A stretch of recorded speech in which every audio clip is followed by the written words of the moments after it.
বরগুনায় জাটকা সংরক্ষণ সপ্তাহ 2025 উদযাপন উপলক্ষে আলোচনা সভা অনুষ্ঠিত হয়। মোহাম্মদ মতিউর রহমান, বরগুনা জেলা প্রতিনিধি। 8 তারিখ মঙ্গলবার সকাল 10 ঘটিকায় বরগুনা শিল্পকলা একাডেমিতে পালিত হল জাটকা সংরক্ষণ সপ্তাহ 2025। মোহাম্মদ মহসিন, জেলা মৎস্য কর্মকর্তা বরগুনা এর সভাপতিত্বে উক্ত অনুষ্ঠানে প্রধান অতিথি ছিলেন জনাব মোহাম্মদ শফিউল আলম, জেলা প্রশাসক বরগুনা। বিশেষ অতিথি ছিলেন মোহাম্মদ ইব্রাহিম খলিল, পুলিশ সুপার বরগুনা।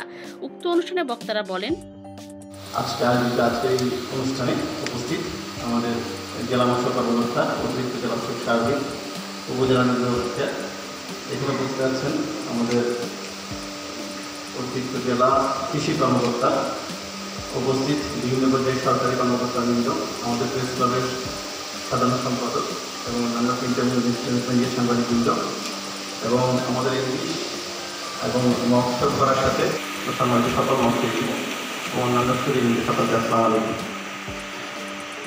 আমরা আসলে যদি আমরা যে জেলাতে অবস্থান করছি বরগুনা, এই বরিশাল অঞ্চলের এই বরগুনা একটি নদী বিদ্যুৎ এবং সন্নিকটে অবস্থিত একটি জেলা এবং এই সাগরের সন্নিকটে থাকার কারণে এবং নদী বিদ্যুৎ হওয়ার কারণে এই অঞ্চলের অধিকাংশ মানুষ এই মৎস্য জীবিকার উপর আসলে তারা নির্ভর করে থাকে।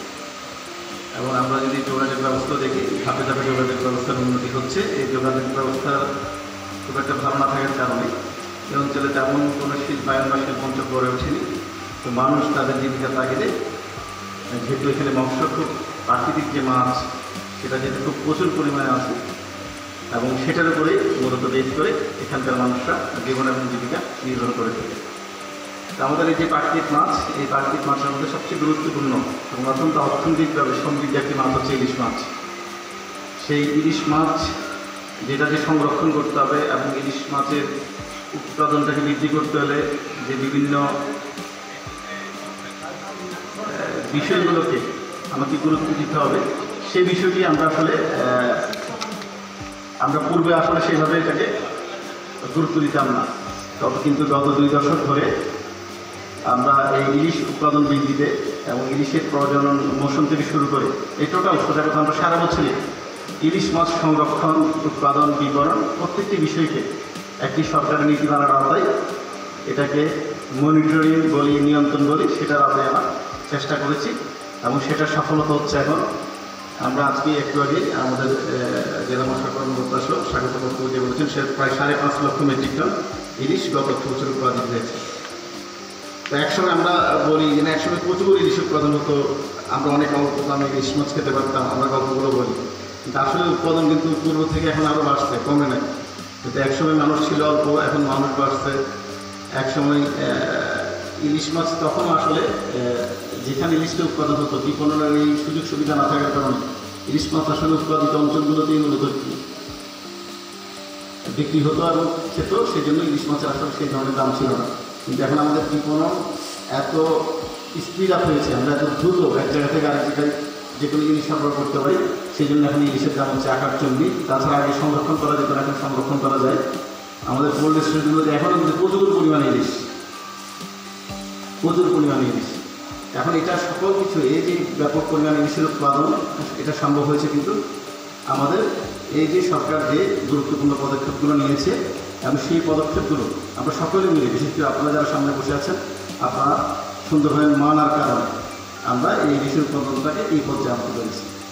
আপনি দেখেন, আগে যদি আপনি 1 মণ ইলিশ উৎপাদন করতেন 9 টাকা পেতেন, আর এখন আপনি যদি 2 কেজি ইলিশ যদি ধরতে পারেন, ধরে যদি বাজার নিতে পারেন, কত টাকা পাচ্ছেন? সেই 1 মণ ইলিশের দামের চেয়েও কিন্তু অনেক বেশি না? অনেক বেশি। তা আমরা আবার অনেকে দুঃখ করে বলি যে আমরা আসলে নিজেরাই ইলিশ ধরছি, ধরে বাজারে আনছি, কিন্তু নিজেরা খেতে পাচ্ছি না, এত বেশি দাম। আসলেই দাম অনেক বেশি দাম। কারণ এটাও একটা সময় করে দেখবেন যে এটাও একটা কন্ট্রোল করা, একটা মেকানিজম বেরোবে, এটা একটা কন্ট্রোল হবে। এখন আসলে ইলিশের দাম যা হওয়া উচিত তার চেয়ে অনেক বেশি, সত্যিকার অর্থে বেশি। আমরা যদি সরকার যে পদক্ষেপগুলো নেয়, সেই পদক্ষেপগুলো যথাযথভাবে আমরা যদি মেনে চলি, তাহলে আমরা এই ইলিশটা যে আমাদের যে অর্থনীতিতে যে পরিমাণ ভূমিকা রাখছে, সেই ভূমিকাটাকে আমরা আরও বেশি বৃদ্ধি করতে পারবো। এটার আলটিমেট সুফল কিন্তু আপনাদের কাছে আসবে না, ঘুরে ফিরে কিন্তু আপনাদের কাছে আসবে। তো আমরা সেই জন্য আমরা চেষ্টা করবো সরকার যে সময়টুকুতে বেঁধে দেয় যে জাতটা ধরা নিষেধ, আমরা সেটা মেনে চলার চেষ্টা করবো। যখন মা ইলিশ ধরা নিষেধ, সেটাও আমরা মেনে চলার চেষ্টা করবো। তা আমাদের 8ই এপ্রিল থেকে 14 এপ্রিল পর্যন্ত আমরা জাতটা সংরক্ষণ সত্ত্ব সম্ভবত, আর 1 নভেম্বর থেকে 30 জুন পর্যন্ত 8 মাস জাতটা ধরা বন্ধ থাকবে। এই 8 মাস কিন্তু আমরা কি বন্ধ রাখছি? আমরা তো বন্ধ রাখছি, আমরা এখনও কিন্তু ধরি। আমরা চেষ্টা করবো যে জাতটা আপনি এখন ধরছেন, ধরেন হয়তো 25 সেন্টিমিটারের নিচেই তো জাতটা বলে, হয়তো তার ওজন হচ্ছে 200 গ্রাম বা 250 গ্রাম বা 300 গ্রাম, কিন্তু সেই লিস্টেই তো একসঙ্গে আপনার 4 কেজি 2 কেজি 1 কেজি হবে না? তার কিন্তু সেটা কার জাল ধরা পড়বে?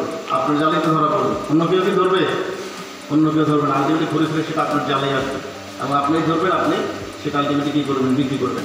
তো সেই জন্য আমরা যদি একটু ধৈর্য ধরি, ইসলামও কিন্তু ধৈর্যের ফল ধৈর্য ধরতে মানুষকে বলেছেন। আমরা যদি একটু ধৈর্য ধরি, সরকারের যে আইন কানুন নীতি এবং সরকার যে ব্যবস্থাপনাগুলো নেই সেগুলো যদি মেনে চলি, আমাদের ইলিশের উৎপাদন বাড়বে এবং আলটিমেটলি আমরাই লাভবান হব।